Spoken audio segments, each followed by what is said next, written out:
আসসালামু আলাইকুম ওরহমতুল্লাহি ওবরাকাতুহ। ইন্নাল হামদুলিল্লাহ ওয়াসসালাতু ওয়াসসালামু আলা রাসূলিল্লাহ বা'দ। সম্মানিত দর্শক শ্রোতা, কাছে দূরে, দেশে কিংবা প্রবাসে, যে যেখান থেকে আমাদের দেখছেন শুনছেন, সবাইকে জানাই আন্তরিক অভিনন্দন। আশা করছি এই সুন্দর সকালে আল্লাহ রাব্বুল আলামিনের মেহেরবানিতে ভালো আছেন। আমরা দোয়া করি, প্রত্যাশা করি, স্বপ্ন দেখি আল্লাহ সবাইকে সুখময় জীবন দান করুন, সুস্থতার নিয়ামত দান করুন, দুনিয়া এবং আখিরাতে কল্যাণ দান করুন। আপনারা জানেন এই টিভি চ্যানেলে প্রতিদিন সকালে আলোকিত জীবন গড়বার নির্দেশনা নিয়ে আমরা সব সময় চেষ্টা করি দেশের কোনো না কোনো ইসলামিক স্কলারকে আমন্ত্রণ জানাবার জন্য। আজ আমাদের সঙ্গে যোগ দিয়েছেন ডক্টর ওয়ালিউর রহমান খান, পরিচালক, যাকাত ও গবেষণা বিভাগ, ইসলামিক ফাউন্ডেশন। আসসালামু আলাইকুম ওরহমতুল্লাহি ওয়াবারাকাতুহু। ওয়ালাইকুম আসসালাম ওরহমতুল্লাহি ওবরাকাতুহু। মুহতারাম, কেমন আছেন? আলহামদুলিল্লাহ ভালো, আপনি কেমন আছেন? আলহামদুলিল্লাহ, জাযাকাল্লাহ। প্রিয় দর্শক শ্রোতা, আজ আমাদের আলোচ্য বিষয় পানি ও মেঘমালায় আল্লাহ রাব্বুল আলামিনের কুদরত। বর্ষার মৌসুম চলছে, চারদিকে কয়দিন পরপরই মুষলধারে বৃষ্টি হচ্ছে। এই বৃষ্টি আমাদেরকে শিক্ষণীয় অনেক বিষয় আমাদের সামনে তুলে ধরে এবং পানি মানব জীবনের অপরিহার্য একটি বিষয়। পানির অপর নাম বলা হয়ে থাকে জীবন। কিন্তু এই পানিকে আল্লাহ রাব্বুল আলামিন কতভাবে আমাদের জন্য নিয়োজিত করেছেন, আমাদের অধীন করেছেন, আমাদের জন্য সহজলভ্য করেছেন। এই বিষয়গুলো নিয়ে আলোচনা করবার দ্বারা আমাদের ঈমান বৃদ্ধি পেতে পারে, আমাদের সত্যিকার ইয়াকিন তৈরি হতে পারে। কাজেই বিশেষভাবে যখন বর্ষার মৌসুম চলে, সেই দিনগুলোতে আমাদের করণীয় কী, রাসূলুল্লাহ সাল্লাল্লাহু আলাইহি সাল্লামের সুন্নাহ কী, এই সার্বিক বিষয়ে আমরা আমাদের সীমাবদ্ধ সময়ের মধ্যেই আমাদের আলোচক মহোদয়ের কাছ থেকে শুনবো ইনশাআল্লাহ। ধন্যবাদ। বিসমিল্লাহির রহমানির রহিম।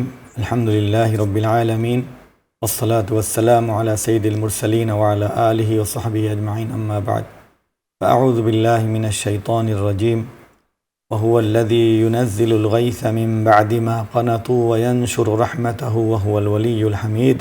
সাদাকাল্লাহুল আযীম। আল্লাহ রাব্বুল আলামিন সূরা শূরার 28 নম্বর আয়াতে ইরশাদ করেছেন, তিনি সেই সত্তা যিনি তার নিরাশ হয়ে যাওয়ার পর, মানুষ নিরাশ হয়ে যাওয়ার পর বৃষ্টি বর্ষণ করেন এবং তার রহমতকে তিনি ছড়িয়ে দেন। তিনি সকলের অভিভাবক এবং চরম প্রশংসিত। এই আয়াতে আল্লাহ তাআলা তার রহমতের একটি বিশেষ অংশ, বিশেষ উপাদান মেঘমালা বা বৃষ্টির কথা উল্লেখ করেছেন।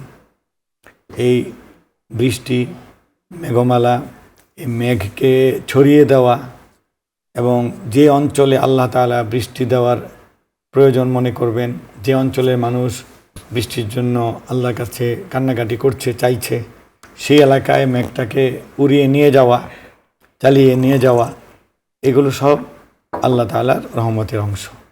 এই বৃষ্টি মানব জাতির বেঁচে থাকার একটি গুরুত্বপূর্ণ উপাদান। এই মানব সভ্যতা বেঁচে থাকার উপাদান।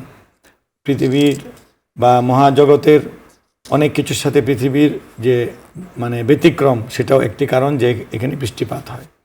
তো এই ঊর্ধ্বজগতের সমস্ত কিছুই এই পৃথিবীবাসীর জন্য আল্লাহর নিয়ামত। এর মধ্যে সূর্য যেমন একটি বড় নিয়ামত, এই আপনার মেঘমালা, বৃষ্টি, এগুলো নিয়ামত। মানুষ যখন বৃষ্টির জন্য আকাঙ্ক্ষিত হয় এবং তাদের জীবনযাত্রা, ক্ষেত খামার, ফল ফসলের জন্য বৃষ্টি প্রয়োজন হয়ে পড়ে, তখন যদি বৃষ্টি না হয় তাহলে তাদের জীবন দুর্বিষহ হয়ে যায়। আর ওই সময়ই আল্লাহর কাছে প্রার্থনার জন্য আল্লাহ তাআলা বা শরীয়তে ইস্তেসকা, সালাতুল ইস্তেসকার ব্যবস্থা দিয়েছে। ইস্তেসকা হলো আল্লাহ তাআলার কাছে বৃষ্টি প্রার্থনা করা। এই বৃষ্টি প্রার্থনা করা, পানি প্রার্থনা করা, মেঘ প্রার্থনা করা, এগুলো পরবর্তীতে শরীয়তের বিধানের মধ্যে এসেছে। রাসূলুল্লাহ সাল্লাল্লাহু আলাইহি সাল্লামের জীবনে এগুলোর পরিপালন করেছেন এবং সেই দোয়াগুলি কিতাবে আছে এবং সেই ইস্তেসকার সালাতের বিবরণ আছে। আমরা জানি যে বর্তমান মধ্যপ্রাচ্যের দেশগুলোতে বৃষ্টিপাত যদি একটা পরিমিতভাবে একটি নির্দিষ্ট সময়ে না হয়, তাহলে তাদের অর্থনৈতিক ক্ষতি আমাদের এই দক্ষিণ এশিয়া বা নদীমাতৃক দেশগুলোর চেয়েও বেশি, অনেক বেশি। কারণ নদীমাতৃক দেশগুলোতে নদী নালার কারণে তাদের ভয়াবহ খরা হতে সময় লাগে, এবং নদী খাল বিল বেষ্টিত আমাদের যে অঞ্চল দক্ষিণ এশিয়া বা পৃথিবীর যে অঞ্চলে এরকম রয়েছে, অস্ট্রেলিয়া রয়েছে, নিউজিল্যান্ড রয়েছে বা দ্বীপ দেশগুলোতে রয়েছে পানি, সেই সকল অঞ্চলে আপনার খরা প্রকট ধারণ করতে সময় লাগে যেহেতু পানি আছে। কিন্তু এই আরব দেশ মানে কোরআন নাজিলের দেশ অঞ্চলসমূহ, ওই দেশগুলোতে নদী নেই, এই যে একেবারে অনেক দূরে সাগর, তখন তাদের বিশাল খামার, বিশাল তাদের ফল ফসলের যে সেক্টর সেগুলি ধ্বংস হয়ে যায় বৃষ্টি না হলে। এই জন্য হারামাইন শরীফ আইনে দেখা যায় প্রতি মাসেই ফজরের পরে ইস্তেসকার সালাত আদায় হচ্ছে। তাই অনেকে অবাক হয়ে যান যে আরে এটা বারবার তকবীর দিচ্ছে, কী সালাত হচ্ছে? এটা হলো ইস্তেসকার সালাত। আবার এই বৃষ্টি যখন বেশি পরিমাণে হয়ে যায়, প্রয়োজনে অতিরিক্ত হয়, তখন আবার ফল ফসলের ক্ষতি হয়। যেমন ফল কাটার পর সেটা শুকানো যায় না, বা কাটার আগে কাটা যায় না, শুকানোর পরে রাখার জায়গা থাকে না, এরকম হয়ে যায়। যেমন আমাদের দেশে এই বছর হয়েছিল, আমাদের ভাটিয়া অঞ্চলসমূহ, সুনামগঞ্জ, মৌলভীবাজার, ইটনা, অষ্টগ্রাম, নেত্রকোনা বা এই সমস্ত অঞ্চল, আরও কিছু কিছু, তারপরে যমুনা নদীর ওই অঞ্চল, অনেক জায়গায় আপনার বৃষ্টি বেশি যখন হয়ে গেল, তখন এটা একটা বিপদের কারণ হলো। তখন আবার এই আল্লাহ রাসূল সাল্লাল্লাহু আলাইহি ওয়াসাল্লাম এই পরিস্থিতিতেও শরীয়তে বিধান দিয়েছেন। তিনি বলেছেন যে আল্লাহুম্মা হাওয়ালাইনা ওয়ালা আলাইনা, এই দোয়া করতে যে আল্লাহ মেঘমালা এখন আমাদের দিকে নয়, আমাদের চারপাশে অন্য যেখানে প্রয়োজন সেখানে পাঠিয়ে দেন। হ্যাঁ, তো এরকম খুব বেশি বৃষ্টি হলে এই কথা, এই দোয়া পড়া নবীজির সুন্নাহ আমরা যেন পড়ি। আর বৃষ্টি প্রার্থনার জন্য ইস্তেসকা, আল্লাহুম্মা সাইয়্যিবান নাফিআ, যে আল্লাহ আমাদেরকে উপকারী পরিমিত বৃষ্টি দান করুন, এগুলি বলার দোয়া আছে। এই পানি যেখানে ধরুন আপনার সমতল ভূমিতে পড়ে, সেই কোরআনে উপমা দেওয়া হয়েছে যে সমতল ভূমিতে পড়ে সেখান থেকে উর্বর ভূমি সেটা শোষণ করে নেয়। আর যাদের অন্তর কাফের, মানে আল্লাহর বিশ্বাস নেই, তারা পাথরের মতো সেটা ধারণ করতে পারে না। তো এই বৃষ্টি দিয়ে উপমা দেওয়া হয়েছে মুমিনের এবং কাফেরের। বৃষ্টি দিয়ে উপমা দেওয়া হয়েছে মেধাবী মানুষের এবং মানে মেধাহীন মানুষের, এরকম অনেক জায়গায়। তো মূলত এই হুয়াল্লাযী ইউনাজ্জিলুল গায়সা মিন বা'দি মা কানাতু ওয়া ইয়ানশুর রাহমাতা, আল্লাহর রহমত তিনি ছড়িয়ে দেন। সূরা নূরে এসেছে যে আল্লাহ এই মেঘমালার একটা বিরাট অধ্যায়, বিরাট অংশ, যেটি ভান্ডার বলা হয়েছে বদকা, সেটা কি আল্লাহ তাআলা আরেক অঞ্চলে নিয়ে পরে বৃষ্টি বর্ষণ করেন। তো এই ক্ষমতা আর কারণেই, এটা আল্লাহর বিরাট মহিমা। তারপর এই বৃষ্টি দ্বারা আপনার যদি আমরা বিভক্ত করি, একটা হলো বিশাল অঞ্চল হলো ফল ফসলের উপকার, একটা হলো কি পশু পাখির জীবন বেঁচে যায়, আরেকটা বিরাট অংশ কি সেই বৃষ্টির পরবর্তীতে গিয়া শহর নগরকে পরিচ্ছন্ন করে সেটা গিয়ে নদীতে গিয়ে নামে। সেই বৃষ্টি নদীর প্রবাহিত হয়ে খাল বিলে যায়, সেটি আবার একেবারে মানুষের কাছে গ্রামে গঞ্জে ছড়িয়ে পড়ে। এই বৃষ্টির দ্বারা আপনার পরিচ্ছন্নতা আনয়ন হয়, এই বৃষ্টির দ্বারা অনেক রোগ ব্যাধি দূর হয়ে যায়। এই বৃষ্টির মৌসুমটা আসার পর আপনার অনেক কীটপতঙ্গ যেগুলি মানুষের জন্য ক্ষতিকর সেগুলি দূরীভূত হয়ে যায়। তো এইভাবে অসংখ্যগণিত রহমতের দরজা হলো এই বৃষ্টিপাত। আল্লাহ তাআলা কোরআন কারিমে এই বৃষ্টিকে বিভিন্নভাবে তিনি আমাদের সামনে উপস্থাপন করেছেন যে ওমিন আয়াতিহি ইউরসিলার রিয়াহা মুবাশশিরাতিন ওয়া লিয়ুযীকাকুম মির রাহমাতি, অর্থ হলো আল্লাহর অন্যতম নিদর্শন, তিনি বায়ু প্রবাহিত করেন যেন সেটি বৃষ্টির সুসংবাদ দিতে পারে, এবং তিনি তোমাদেরকে তার রহমতের স্বাদ আস্বাদন করাতে পারেন। সূরা রুম এই কথাটা বলে সূরা রুমে এসেছে। তারপর এই বৃষ্টির পানি আবার অন্য পানির চেয়ে বরকতময়। এই বৃষ্টির পানির মধ্যে আপনার এতগুলি গুণ আছে যে বর্ণনা করলে অনেকগুলো। এক মনে করুন যে বৃষ্টির পানি প্রথমত হলো পবিত্র। বৃষ্টির পানি যদি কেউ পবিত্র পাত্রে ধারণ করে সে ওযু করতে পারবে, গোসল করতে পারবে। বৃষ্টির পানি যদি কেউ ছাদে বা বড় কোনো হাউসে ধারণ করে, সেটা সে সংরক্ষণ করে দীর্ঘদিন ব্যবহার করতে পারবে। বৃষ্টির পানি যদি তাৎক্ষণিক কেউ ডাইরেক্ট কোনো পাত্রে গ্রহণ করে, সে পান করতে পারবে। এইটা তাহলে এটা সুপেয় এবং বরকতময়। বৃষ্টির পানির দ্বারা ফল ফসল ইত্যাদি শুধু নয়, মানুষ বেঁচে থাকে। অনেক সময় দেখা যায় যে জনপদ খরা, অনাবৃষ্টি, তাপ উত্তাপ ইত্যাদিতে অতিষ্ঠ হয়ে যায়। মানুষের জীবন ত্রাহি ত্রাহি অবস্থা, মানুষের জীবন কণ্ঠনালীতে শ্বাস চলে গেছে। তখন দেখা যায় কি মানুষ আল্লাহর কাছে কাঁদে, আল্লাহ বৃষ্টি দেন। এবং বৃষ্টিটা আল্লাহর কুদরত যে এটা বোঝা যায় কীভাবে, মানে আপনি ধরুন এসি ছাড়লে যে রুমে এসি আছে সেই রুমটা ঠান্ডা হয়, আর পাশের গলি তো ঠান্ডা হয় না, গরম। এরকম মানুষের জীবনে ভোগবিলাস বা সম্পদগুলি হলো কি মানে বিভিন্ন শ্রেণীর জন্য এটা ব্যতিক্রম। কিন্তু আল্লাহর রহমতটি এমন যে বৃষ্টি হলে পরে আপনি ধনী যেমন, দরিদ্র, মধ্যবিত্ত, পথিক, মুসাফির, গাড়ির যাত্রী সবাই আরাম পায়, সবার জন্য। এবং পক্ষীকুল আরাম পায়, পশু পাখিরা আরাম পায়। তো এইটা আল্লাহ তাআলা বরকতের কথা বলেছেন। তিনি এর দ্বারা আমাদের ফল ফসল দেন, সেটা নিজে উল্লেখ করেছেন। ওয়ানাজ্জালনা মিনাস সামাই মাআম মুবারাকান ফাআমবাতনা বিহি জান্নাতিন ওয়া হাব্বাল হাসীদ। আল্লাহ বলেন যে আমি অল্প অল্প করে আকাশ থেকে বৃষ্টি বর্ষণ করি, এর পানি হলো বরকতময়, এবং এর দ্বারা আমি বাগানসমূহ উৎপন্ন করি, এবং এই অঙ্কুর বীজ এর দ্বারা আমি খুলে দিই, এবং আমি এর দ্বারা খেজুর বা বৃক্ষ তৈরি করি। তিনি বলেছেন এই যে গুচ্ছ গুচ্ছ দানা, এবং বান্দাদের জীবিকার স্বরূপ আমি সেই পানি দিয়ে এক মৃত নগরকে সঞ্জীবিত করি। আপনি মৃত নগর দেখবেন যে একটি রাস্তা ধূলিময় হয়ে গেছে, একটি মাঠ ধূলিময়, একটি এলাকা শুধু বালি আর বালি, গাড়ি চালিয়ে গেলে বালি উড়ে গাড়ির ছাদ আপনার ঢেকে যায়। কিন্তু এই রাতে বৃষ্টি হলে পরদিনই দেখবেন যে এই বালিময় জায়গায় ঘাস গজিয়েছে। এরকম গাছের মধ্যে মনে কাঠ হয়ে আছে, আগুন ধরবে, কিন্তু একটা বৃষ্টি হলেই এক দুই দিন পরে সবুজ পাতা গজিয়ে আসে। তো এইভাবে গাছপালা, রাস্তাঘাট, মাঠ ইত্যাদি আল্লাহ তাআলা বলেন যে আমি পুনরায় এগুলিকে আমি জীবন দান করি, বালদাতান তয়্যিবা হয়ে যায়, বরকতময় হয়ে যায়। তারপর আমি একবার বলেছি যে কাফের এবং মুমিনের মধ্যে পার্থক্য এটা বৃষ্টির দ্বারা আল্লাহ পাকের জায়গায় প্রকাশ করেছেন। তিনি বলেছেন যে আনজালা মিনাস সামাই মাআন ফাসালাত আওদিয়াতুম বিকদারিহা ফাহতামালাস সাইলু জাবাদার রাবিয়া। এখানে অর্থ তিনি বলেছেন তিনি আকাশ থেকে বৃষ্টি বর্ষণ করেছেন, ফলে নদী নালা নিজ সামর্থ্য অনুযায়ী প্লাবিত হয়েছে। তারপর পানির দ্বারা স্ফীত ফেনাগুলোকে উপরিভাগে তুলে এনেছেন। সব আল্লাহর কুদরত, তিনি করেন। এরকমের ফেনা তখনও ওঠে যখন লোকেরা অলংকার বা পাত্র তৈরির উদ্দেশ্যে আগুনের ধাতু উত্তপ্ত করে। যে লোকেরা যে জুয়েলারি, তারা যখন তাদের অলংকার বানাবে তখন এরকম বুদবুদ তৈরি হয়। এটা আল্লাহ উপমা দিচ্ছেন যে এরকম হয়, যেন মানুষ বুঝতে পারে। আল্লাহ এভাবেই সত্য মিথ্যার দৃষ্টান্ত বর্ণনা করেছেন যে উভয় প্রকারের যে যা ফেনা তা তো বাইরে পরে নিঃশেষ হয়ে যায়, আর যা মানুষের উপকারে আসে তার জমিতে থেকে যায়। এরকমেরই দৃষ্টান্ত আল্লাহ বর্ণনা করে থাকেন। যেমন মানে যেটা ফেনা উড়ে পড়ে যায়, এটা হলো উচ্ছিষ্ট বা কাফেরদের অবস্থা।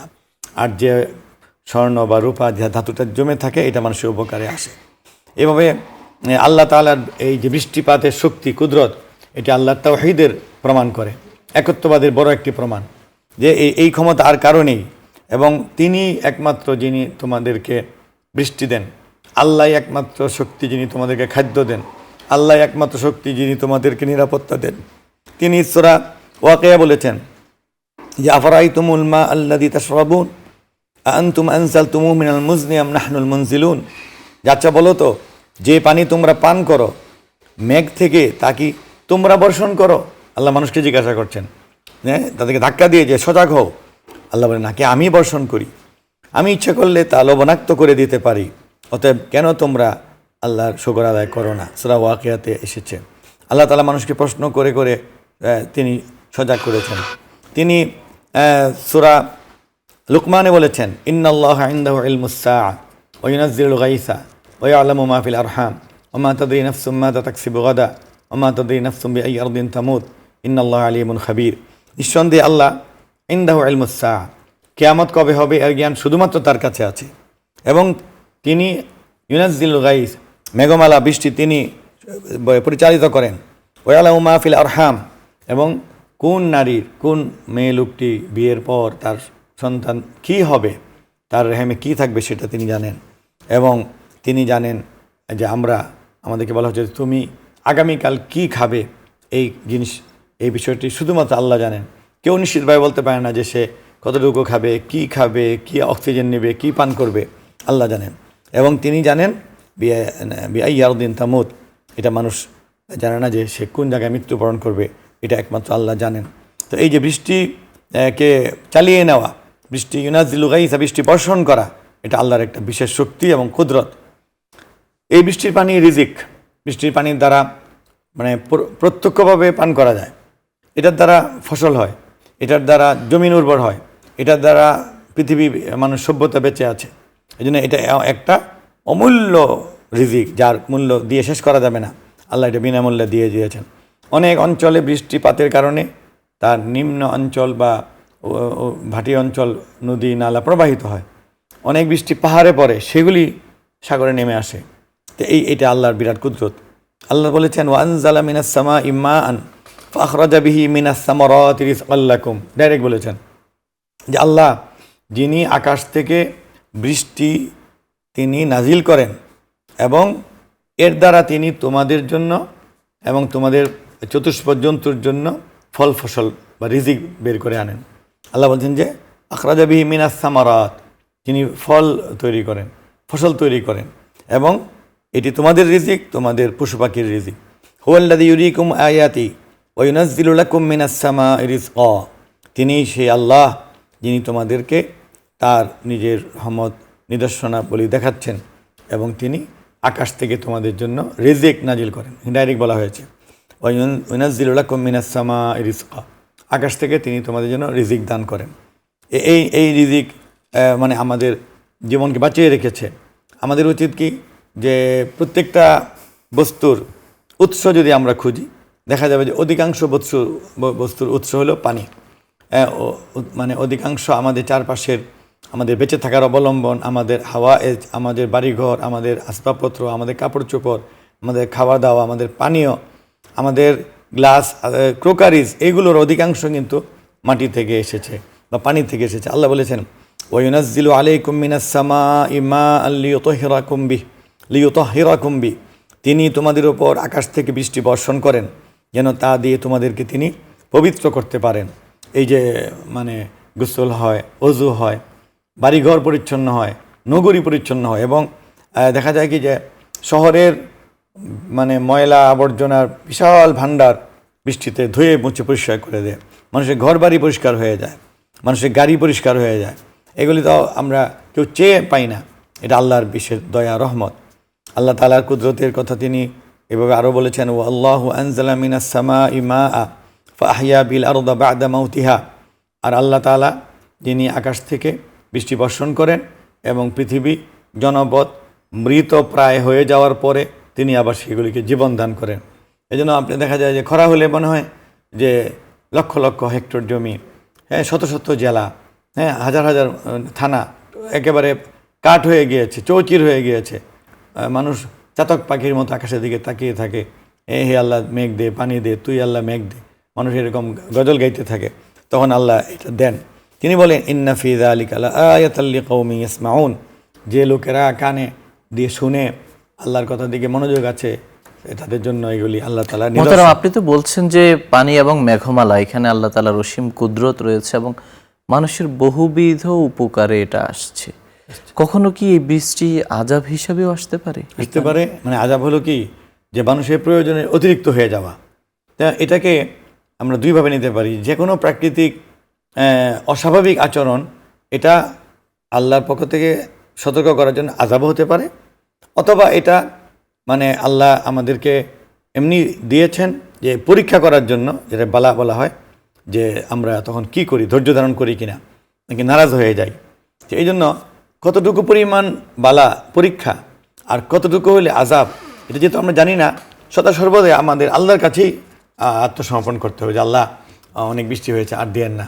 যেমন আমরা দেখেছি একবার আরাফাতের ময়দানে প্রচণ্ড গরম আমরা মানে মরে যাওয়ার মতো অবস্থা। শুধু কোথাও একটু ফ্যান আছে, এসি আছে, মানুষ গিয়ে ভিড় করছে, একেবারে ত্রাহি ত্রাহি অবস্থা। মানে সূর্যের তাপ তখন মানে 52 ডিগ্রি সৌদি আরবে এই হজে। তখন সবাই মিলে জিকির শুরু করলাম এবং কান্না শুরু করে দিলাম। আল্লাহর রহমতে এই কান্নার মধ্যে বৃষ্টি নেমে গেল। এত বৃষ্টি হলো, বেলা 2টা থেকে শুরু হলো, 3টা 4টা 5টা এরপরে হচ্ছে। তখন আবার আমরাই দোয়া করলাম যে আল্লাহুম্মা হাওয়ালাইনা ওয়ালা আলাইনা। নবী শিক্ষা দিয়েছেন যে আল্লাহ আমাদের নয় অন্যদিকে দিয়ে দেন, এটা অর্থ। আল্লাহুম্মা হাওয়ালাইনা, আমাদের চারপাশে ছড়িয়ে দিন, ওয়ালা আলাইনা, আমাদের উপরে নয়। মানে আপনি বৃষ্টি বেশি হলে এটা আপনি যেটা বললেন যে এটা বিপদ হতে পারে, বিপর্যয়ের কারণ হতে পারে। পরে তো নগরী প্লাবিত হয়ে যায় এবং ফল ফসল ধ্বংস হয়ে যায়, যেটা আমাদের দেশে এবার হয়েছে। এই জন্য আল্লাহর কাছে যদি আমরা মকবুল থাকি, দোয়া করবো যে আল্লাহ আমাদের পরিমাণ যত অতদিন অতিরিক্ত দিয়েন না। অনাবৃষ্টিও ক্ষতিকর, অতিবৃষ্টিও ক্ষতি। শুকরিয়া মোহতারাম, আপনি বলছিলেন পানি ও মেঘমালায় আল্লাহ তাআলার কুদরতের কথা। আমাদের সময়ের সীমাবদ্ধতা থাকায় এখানেই শেষ করতে হচ্ছে। তবে যাওয়ার আগে রব্বুল আলামিনের দরগাহে আমরা কায়মানো বাক্যে মোনাজাত করব। আসুন সম্ভব হলে আমরা শরীক হই, একসঙ্গে আল্লাহর কাছে নিবেদন করি। আলহামদুলিল্লাহি রাব্বিল আলামিন, والصلاة والسلام على أشرف الأنبياء والمرسلين وعلى آله وصحبه أجمعين. اللهم لك الحمد كما ينبغي لجلال وجهك وعظيم سلطانك. سبحان الله وبحمده سبحان الله العظيم. ربنا فاغفر لنا ذنوبنا وكفر عنا سيئاتنا وتوفنا مع الأبرار. اللهم إنا نسألك الهدى والتقى والعفاف والغنى ইয়া রাব্বাল আলামিন, ইয়া আরহামার রাহিমিন। আল্লাহ, আপনি আমাদের উপকারী জ্ঞান বৃদ্ধি করে দিন। আল্লাহ, আপনার নিয়ামত আমাদের উপর বৃদ্ধি করে দিন। আল্লাহ, যে বিষয়ে আলোচনা হলো, বক্তা শ্রোতা সবাইকে বুঝে উপলব্ধি করে আমল করার তৌফিক দান করুন। আল্লাহ, আপনার কুদরতকে যেন আল্লাহ হৃদয় দিয়ে অনুভব করতে পারি, চোখ দিয়ে দেখতে পারি, সে হৃদয় এবং চোখ আপনি আমাদের দান করুন। ইয়া আল্লাহ, সৃষ্টির পরতে পরতে রেখে দেওয়া আপনার যে সমস্ত কুদরত রয়েছে, আপনার মহাশক্তির বহিঃপ্রকাশ ঘটেছে, সেগুলোকে আমরা যেন অনুধাবন করতে পারি, সেই চোখ আপনি আমাদের দান করুন। ইয়া আল্লাহ, আপনি আমাদের জীবনকে সুখ সমৃদ্ধিতে ভরপুর করে দিন। আমাদের জীবনকে হাসানাময়, বরকতময়, রহমতময়, কল্যাণময় করে দিন। আল্লাহ, আমাদের স্বপ্নগুলো বাস্তবায়িত করে দিন। মনের নেক আশাগুলো পূরণ করে দিন। উত্তরোত্তর ইজ্জতওয়ালা সম্মানজনক জীবন জীবিকা আপনি দান করুন। আমাদের অতীত থেকে ভবিষ্যৎ আরো সুন্দর উজ্জ্বল করে দিন। আল্লাহ, আপনি আমাদেরকে আপনার নেককার, পরহেজগার, আবরার বান্দা হিসেবে কবুল করুন। মুত্তাকিদের দলভুক্ত করে দিন। সত্যিকার মুসলমান বানিয়ে দিন। সত্যিকার আত্মসমর্পণকারী বানিয়ে দিন। জান্নাতি কাফেলার মিছিলে শামিল করে দিন। হেদায়েতের প্রশস্ত মহাসড়কে আমাদেরকে তুলে দিন। সংকীর্ণ জীবন থেকে আল্লাহ প্রশস্ততার জায়গায় আমাদেরকে আল্লাহ আপনি নিয়ে যান। আল্লাহ, আমাদের জন্য বন্ধ দরজাগুলোকে আপনি খুলে দিন। আসমান থেকে মুষলধারে যেভাবে বৃষ্টি বর্ষিত হয়, সেভাবে আল্লাহ আপনার রহমতের বাড়িধারাও কিন্তু বর্ষিত হয়। আপনার রহমতের বাড়িধারায় আমাদের সিক্ত করুন। ইয়া আল্লাহ, আপনি আমাদের জন্য সব ধরনের, সব জায়গায় সতত সর্বত্র কল্যাণের ফয়সালা করুন। আপনার আযাব ও গজব থেকে হেফাজত করুন, শর ফাসাদ থেকে হেফাজত করুন। আপনার প্রিয় নবী সাল্লাল্লাহু আলাইহি ওয়াসাল্লাম তার জীবনে যত কল্যাণ আপনার কাছে চেয়েছেন, সমুদায় কল্যাণ আপনি নসিব করুন। আল্লাহ, যত অকল্যাণ থেকে তিনি পরিত্রাণ চেয়েছেন, আমাদেরকে সব অকল্যাণ থেকে হেফাজত করুন। মরে যাওয়া থেকে আল্লাহ, মহামারী থেকে, অতিমারি থেকে আল্লাহ, অপঘাতে মৃত্যু থেকে, হঠাৎ বিপদ থেকে, পড়ে যাওয়া থেকে, ডুবে যাওয়া থেকে আমাদেরকে হেফাজত করুন। আমাদের যাত্রাপথ নিরাপদ করে দিন। আমাদের ঘর বাড়ি নিরাপদ করে দিন।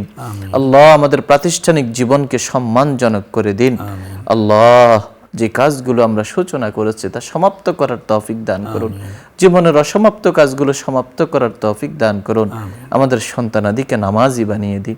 পরবর্তী প্রজন্মকে দিনদার বানিয়ে দিন। আল্লাহ, এই দেশের উপর খাস রহমত নাজিল করুন। এই দেশের মানুষকে হেদায়েতের পথে পরিচালিত করুন। এই দেশের মানুষের চরিত্র ভালো করে দিন। এই দেশকে দুর্নীতিমুক্ত করে দিন। এই দেশের যথাস্থানে যোগ্য লোকদেরকে সমাসীন করে দিন। আল্লাহ, যাদেরকে যেখানে দিয়েছেন আল্লাহ, তাদেরকে হেদায়েতের সাথে, ইনসাফের সাথে, ন্যায়ের সাথে কাজ করার তৌফিক দান করুন। এই অনুষ্ঠানের মাধ্যমে দিনে যে খেদমতগুলো হচ্ছে আল্লাহ, এর পেছনে যারা আছেন আপনি জানেন। আল্লাহ, আপনি তাদেরকে নেক জিন্দেগি দান করুন, সুস্থতার নিয়ামত দান করুন, ব্যবসা বাণিজ্য বারাকা নসিব করুন। আল্লাহ, আপনি আমাদের সব দোয়া, সব প্রত্যাশা পূরণ করুন। সুবহান রাব্বিকা রাব্বিল ইজ্জাতি আম্মা ইয়াসিফুন, সালামুন আলাল মুরসালিন, আলহামদুলিল্লাহি রাব্বিল আলামিন। প্রিয় দর্শক শ্রোতা, এতক্ষণ ধরে অত্যন্ত ধৈর্য সহ আপনারা শুনছিলেন আপনাদের প্রিয় অনুষ্ঠান আলোকিত প্রতিদিন। পুরো সময় আমাদের সঙ্গে থাকার জন্য ধন্যবাদ। ওমা আলাইনা ইল্লাল বালাগ। আসসালামু আলাইকুম ওয়া রাহমাতুল্লাহি ওয়া বারাকাতুহু।